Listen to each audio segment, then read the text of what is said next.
Hi, my name is George and welcome to the channel Collapsology and Beyond. During the vacation I saw a video on YouTube, so disclaimer, I saw the video. Is Civilization on the Brink of Collapse by the channel it's Kurzgesagt in a nutshell. I'm following sometimes the channel and they have interesting videos. They are generalizing a lot, but okay, they have to keep the videos short.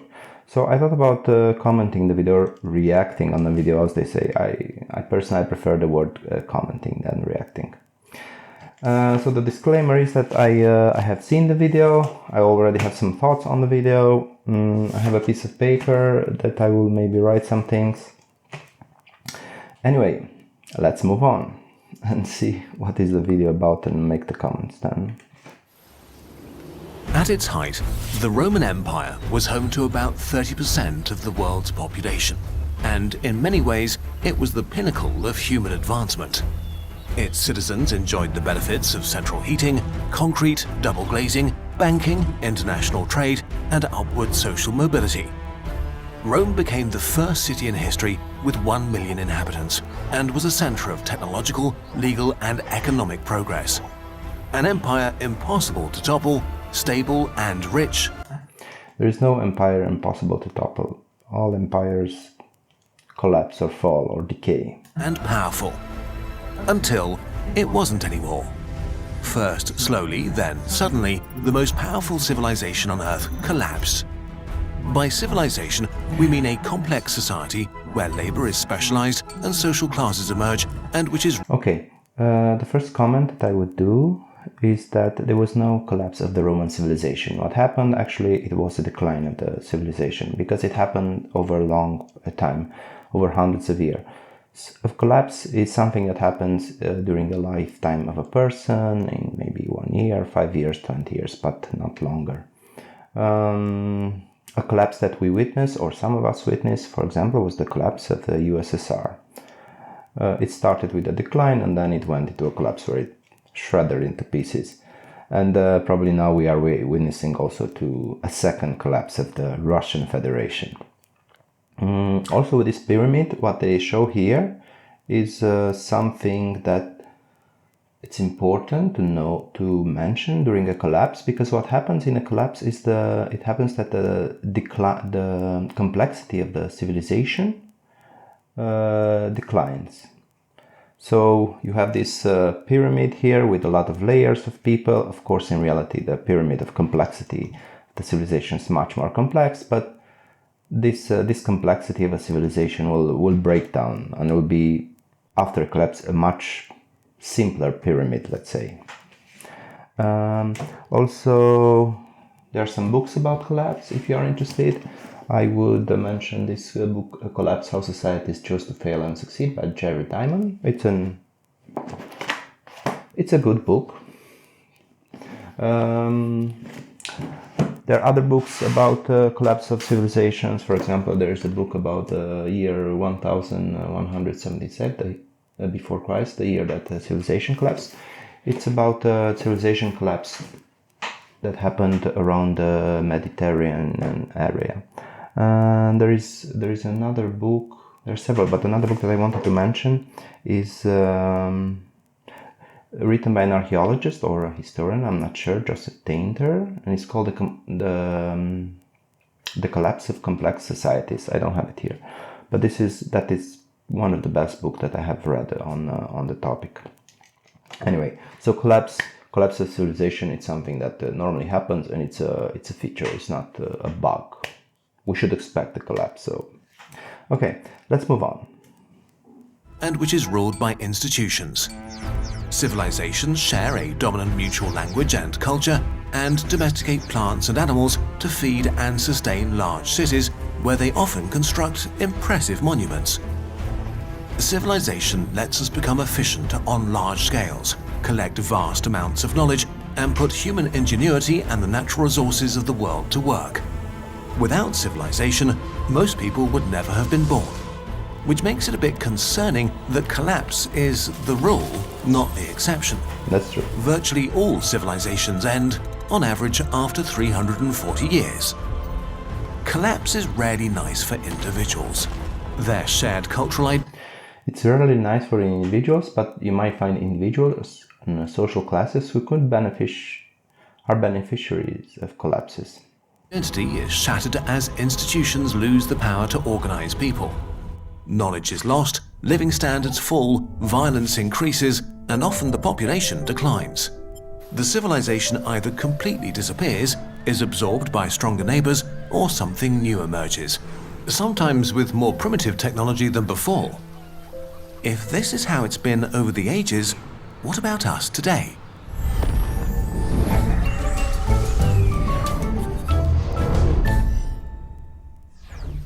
Just as Europeans forgot how to build indoor plumbing and make cement, will we lose our industrial technology? And with that, our greatest achievements, from $1 pizza to smartphones or laser eye surgery? Will all this go away too? Today, our cities stretch for thousands of square kilometers. We travel the skies. Our communication is instant. Industrial agriculture with engineered high-yield plants, efficient machinery and high-potency fertilizer feeds billions of people. Modern medicine gives us the longest lifespan we've ever had, while industrial technology gives us an unprecedented level of comfort and abundance, even though we haven't yet learned to attain them without destroying our ecosphere. There are arguably still different civilizations around today that compete and coexist with each other, but together they also form a singular global civilization. But this modern globalized civilization is even more vulnerable in some ways than past empires because we are much more deeply interconnected. A collapse of the industrialized world literally means that the majority of people alive today would perish, since without industrial agriculture, we would no longer be able to feed them. So, yeah, they made a good point here that today we have a global civilization. Of course, the global civilization is composed by other smaller civilizations. And if in the past, for example, we had civilizations in Asia, in America, in Africa that were not so connected with each other. For example, you had the Qin civilization, the Chinese civilization, and the Roman civilization. So the fall and the decline of the Roman civilization did not actually have a big influence on the Chinese civilization, yes. But in today's civilization, because we are very interconnected and we have a global civilization, this will a decline or a collapse of one of these civilizations would have a far-reaching effect on other civilizations, on the rest of the civilization, global civilization. So basically, it might lead to a collapse. Okay, there are two ways in which a collapse of the global civilization can happen. Is if one of the major civilization of the Earth collapses or falls, or there is and drags other civilizations after like United States, for example. It has to be one of the big civilizations like United States, European Union, or maybe China. Or the second scenario is something happen on a global scale that influences, leads to a decline or a collapse of all the civilization, more or less in the same time. I'm betting on a second scenario. And there's an even greater risk. What if a collapse was so deeply destructive that we were unable to re-industrialize again? What if it ruined our chances of enjoying a flourishing future as a multiplanetary species? So there are actually scenarios in which collapse of the global civilization might lead to the extinction of the human species. This is also possible. A global civilizational collapse could be an existential catastrophe. In the literature, it's called Existential Risk. I have a book about existential risks. Actually, it's called Global Catastrophic Risks, where they debate all kind of risks to our civilization, like comets, pandemics, super volcanoes. Anyway, let's move on. Something that ruins not just the lives of everyone alive today, but all the future generations that could have come into being. Yes, this worry about destroying or ruining the future generations It's a philosophical or ethical movement called long Terminis, in which the promoters or the initiators of this movement struggle to protect the future generations, that they are unborn, sometimes in the detriment of the civilization and the people still alive today. And this is one of the critiques that is brought to the long-terminism. All the knowledge we might have discovered, the art we might have created, the joys we might have experienced would be lost. So, how likely is all of this? Very likely. Let's start with some good news. While civilization collapses have happened regularly, none have ever derailed the course of global civilization. Rome collapsed, but the Aksumite Empire, or the Teotihuacans, and of course the Byzantine Empire, carried on. What about sudden population crashes?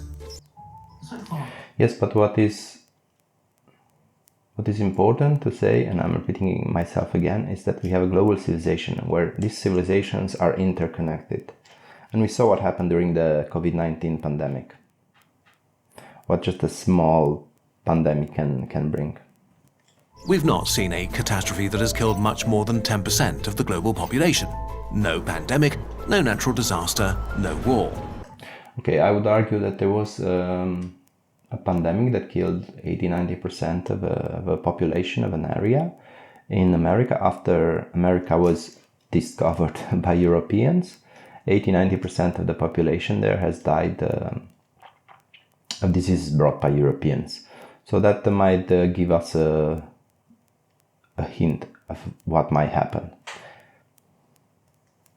The last clear example of a rapid global population decrease was the Black Death, a pandemic of the bubonic plague in the 14th century that spread across the Middle East and Europe and killed a third of all Europeans and about 1/10 of the global population. If any event was going to cause the collapse of civilization, that should have been it. No, it's you would need at least, I would consider, from 25% of a population to die for such an event to happen, a collapse to happen. And you start from 25%. It's also very important what are the 25%? Are younger people, are older people? It's not, as they say, devil lies in details. But even the Black Death demonstrates humanity's resilience more than its fragility. While the old societies were massively disrupted in the short term, the intense loss of human lives and suffering did little to negatively impact European economic and technological development in the long run. Population size recovered within 2 centuries, and just 2 centuries later, the Industrial Revolution began.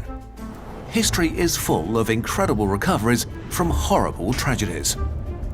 Take the atomic bombing of Hiroshima during World War II. 140,000 people were killed, and 90% of the city was at least partially incinerated or reduced to rubble. But against all odds, they made a remarkable recovery. Hiroshima's population recovered within a decade, and today it's a thriving city of 1.2 million people. That's true, but it's not a good example, because this is a local event that happened, a local catastrophe. And of course, Hiroshima and Nagasaki, then they had the help of areas outside of Hiroshima and Nagasaki to help them rebuild. In a case of a global collapse, there would be not such a thing. Only if somebody else comes from another planet to help us, but it's not a good example. None of this made these horrible events any less horrible for those who lived through them. But for us as a species, these signs of resilience are good news. Why recovery is likely even in the worst case. One thing that's different from historic collapses is that humanity now has unprecedented destructive power. Today's nuclear arsenals are so powerful that all-out global war could cause a nuclear winter and billions of deaths. Our knowledge of our own biology and how to manipulate it is getting so advanced that it's becoming possible to engineer viruses as contagious as the coronavirus and as deadly as Ebola. True. Increasingly, the risk of global pandemics is much higher than in the past. Yeah, this is the major risk to our civilization, global pandemics, started by us.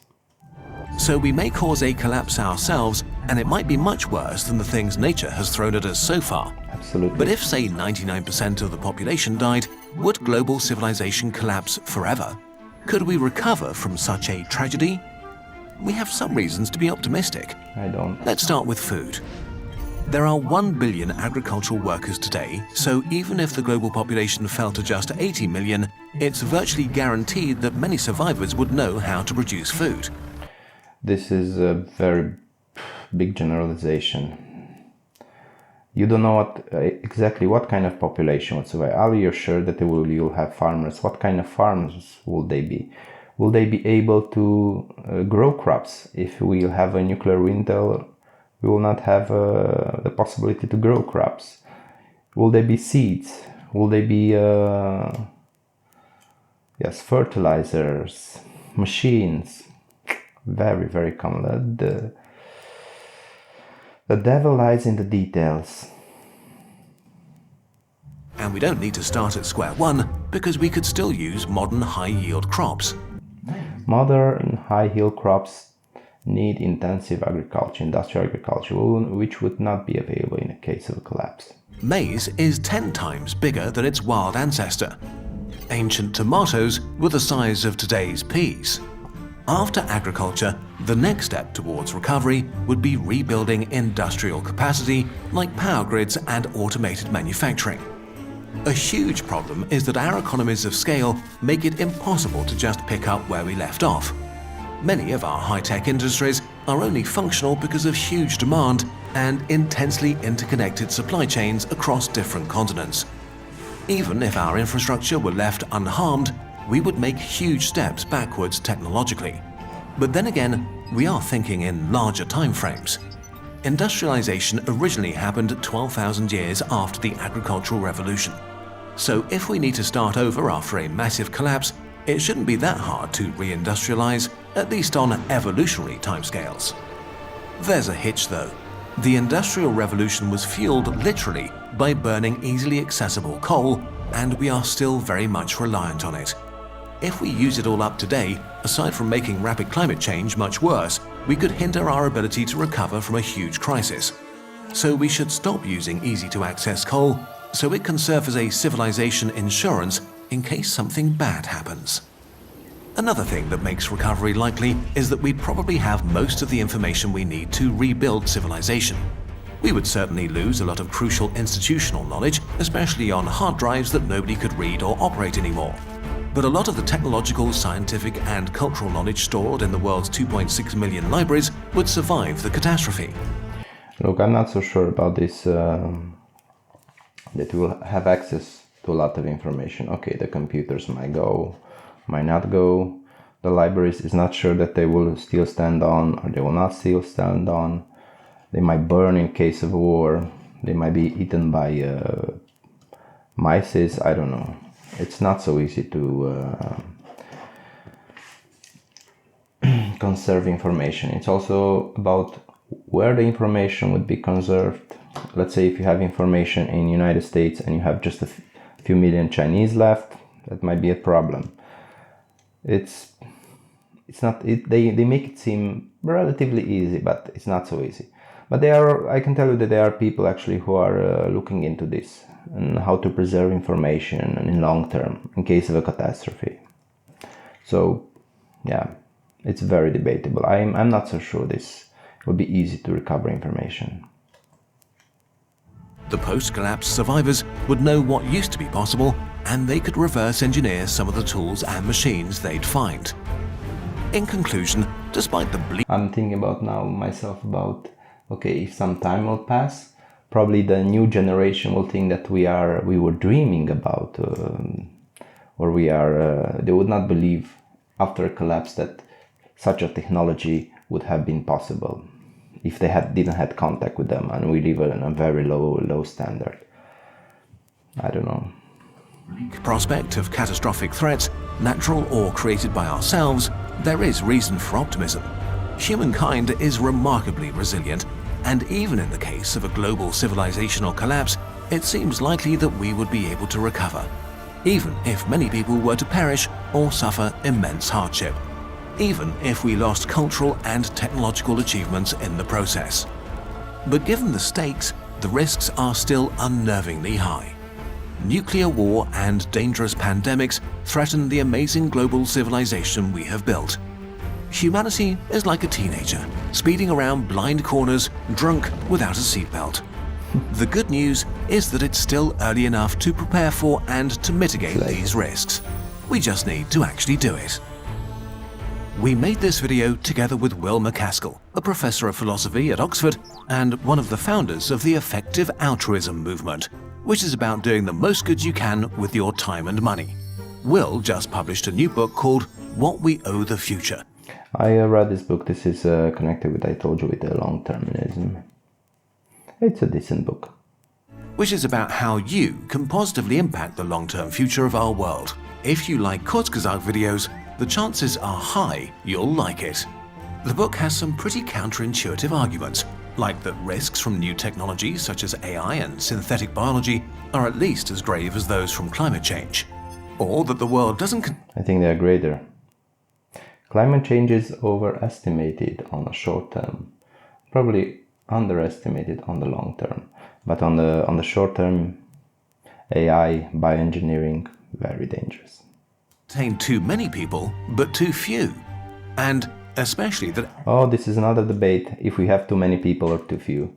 At the moment, I think we have too many. In the future, it's also possible that we have too few, but there are developments who could help us in the future with the fact that we have not enough people. I will discuss this in another video. Everyday actions like recycling or refusing to fly just aren't that big a deal compared to where you donate or what career you pursue.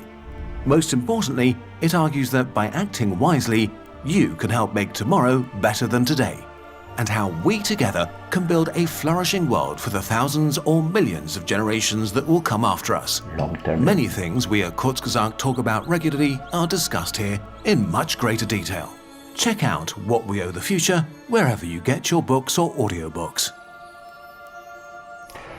Okay. Did we manage to unlock a new fear for you? Let's counter existential dread with appreciation for humanity. Look how far we've come as a species, what we've built, and where we've gathered. Let this new world map poster be a reminder of what we can achieve. Okay, the video is basically over. I think they underestimate, and they try to keep a positive view on a future collapse. I think things might be much worse, but I might be wrong, of course. The problem with our civilization that it's built for being efficient. It's not built for resilience, and we would need to change that. Between other things to change.